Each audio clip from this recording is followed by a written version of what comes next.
بنیادی طور پر 2 حصوں میں بناؤں گا. یہ اس کا پارٹ 1 ہے. انشاءاللہ اس کا پارٹ 2 اگلی ایپیسوڈ جو ہے وہ آپ کو بہت جلد وہ بھی مل جائے گی.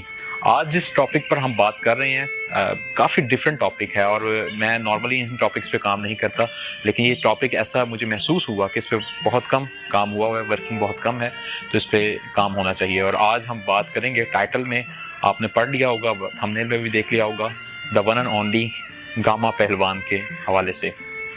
اس ویڈیو میں آپ کو جن چیزوں کے بارے میں جاننے کا موقع ملے گا اس ولاگ میں, اس میں گاما کے بارے میں, گاما کے خاندان کے بارے میں, یہ ورزش کیا کیا کرتے تھے, بین الاقوامی کون کون سے بڑے مقابلے انہوں نے جیتے, پھر لاہور میں یہ ہجرت کر کے کیسے پہنچے, اور اس کے ساتھ ساتھ ان کی جو موت ہے وہ کیسے واقع ہوئی, اور ان کی قبر کی کیا بری حالت ہے اس وقت. یہ تمام کی تمام چیزیں آپ کو جاننے کا موقع ملے گا. پلس اس کے ساتھ میں آپ کو گاما کے حوالے سے ایک کیریکٹر بھی بتاؤں گا جو ہماری بہت ہی مشہور ایک جو ہم ویڈیو گیمز کھیلتے ہیں اس میں جو گاما کا کیریکٹر استعمال کیا گیا ہے اس کے بارے میں بھی جاننے کا موقع ملے گا. تو ریکویسٹ وہی ہوگی جو ہمیشہ کرتا ہوں کہ اس ویڈیو کو آخر تک لازمی دیکھیے گا. سب سے پہلے شروع کرتے ہیں گاما کے حوالے سے. گاما کا اگر اصل نام میں آپ کو بتاؤں تو اس کا اصل نام محمد بخش تھا. محمد بخش اس کا اصل نام تھا, اور ان کا تعلق امرتسر کا ایک نواحی گاؤں ہے جسے ہم جبو وال کہتے ہیں, وہاں سے ان کا تعلق تھا. اور یہ ایک مسلمان کشمیری پہلوان خاندان تھا, بٹ فیملی سے یہ بلونگ کرتے تھے, اور یہ ابھی تک یہ سلسلہ ویسے ہی چلتا آ رہا ہے. اگر گاما کی خوراک کے بارے میں آپ کو بتاؤں تو ناظرین آپ جان کر سن کر حیران ہوں گے کہ مہاراجہ آف دتا جو اسٹیٹ کے آنر تھے یا اسٹیٹ کے مہاراجہ تھے, وہ روزانہ کی بنیاد پر گاما کو جو سپلائی فراہم کرتے تھے خوراک کی, آپ سنیے ذرا. 2 بکرے, 3 سیر مکھن, 6 گیلن دودھ, 3 ٹوکریاں پھل فروٹس وغیرہ کی, اس کے ساتھ ساتھ 20 پاؤنڈ بادام کی سردائی. ناظرین یہ ان کی روزانہ کی خوراک ہوا کرتی تھی گاما پہلوان کی. اور جو شخص اتنی زیادہ خوراک لے رہا ہے اس کو ڈائجسٹ کرنے کا طریقہ کار کیا ہوتا تھا کہ وہ روزانہ گاما پہلوان 5000 بیٹھکیں اور 3000 ڈنٹ لگایا کرتے تھے. 3000 ڈنٹ اور 5000 بیٹھ کے ان کی روزانہ کی ایکسرسائز ہوا کرتی تھی. پلس اکھاڑے میں جو وہ ایکسرسائز کرتے تھے وہ ایک سیپریٹ تھا. جب کوئی شخص اتنی خوراک کھا رہا ہے تو اس کو ڈائجسٹ کرنے کے لیے بھی اس طرح کی ایکسرسائز کرنا ضروری ہو جاتی ہے.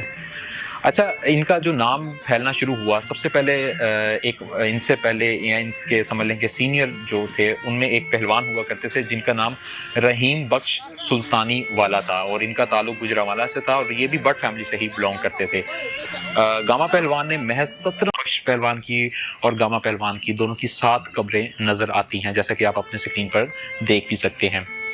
گاما پہلوان کی قبر پر سورہ رحمان کی بڑی ہی مشہور آیت جو اکثر کوٹ کی جاتی ہے وہ لکھی گئی ہے. وہی مشہور آیت کہ کل من علیہا فان ویبقی وجہ ربک ذو الجلال والاکرام, کہ یہ آیت ان کی قبر پر لکھی گئی ہے. اور ان کے کتبے پر اگر ہم بات کریں تو کتبے پر ایک نظم ان کے لیے جو لکھی گئی تھی وہ تحریر ہے, وہ میں آپ کو پڑھ کے سناتا ہوں. نظم ہے کہ اٹھ گیا آج وہ شاہ زور غیور, تھا زمانے میں جو رستم مشہور, جس کے ایک پنجے فولاد کی ضرب توڑ دیتی تھی شجاعوں کا غرور. وطن پاک کا فنکار عظیم اس کے فن کا ہے جہاں میں مذکور, وہ نہیں زندہ مگر زندہ ہے اس کی تعلیم ہنر اس کا شعور. یہ ناظرین ان کی قبر مبارک پر ایک نظم لکھی گئی ہے جو کہ میں نے دیکھی اور آپ کے ہمراہ شیئر کی. امام بخش کی قبر جو ہے ان کی پہلوان کی قبر بالکل اس کے ساتھ موجود ہے, اور اس کے اوپر سورۃ فاتحہ مکمل طور پر لکھی گئی ہے.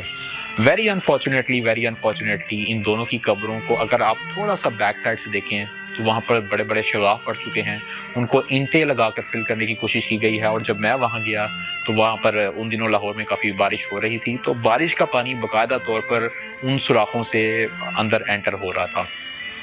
آپ اندازہ کر سکتے ہیں کہ ماضی کے اتنے بڑے فنکار, اتنے بڑے پہلوان جنہوں نے پاکستان کا نام روشن کیا, جنہوں نے فن پہلوانی کا نام پوری دنیا میں پھیلایا, پوری دنیا جن کو جانتی تھی, جو پہچان تھے, آج ان کی قبروں کے ساتھ کیا سلوک ہو رہا ہے. انفارچونیٹلی کوشش میں نے کی تھی اس کو تھوڑا سا فل اپ کرنے کی, لیکن آبویسلی جتنا میں کر سکتا تھا اتنا ہی ہے, اس سے زیادہ کرنے کی ضرورت ہے.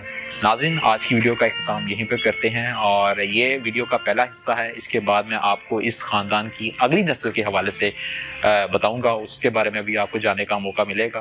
اور ریکویسٹ یہ ہے کہ اسے فالو کرتے رہیے گا. اپنے میزبان ساز زاہد کو اجازت دیجیے گا. انشاءاللہ اگلی ویڈیو میں آپ سے ملاقات ہوگی. تب تک کے لیے اللہ حافظ.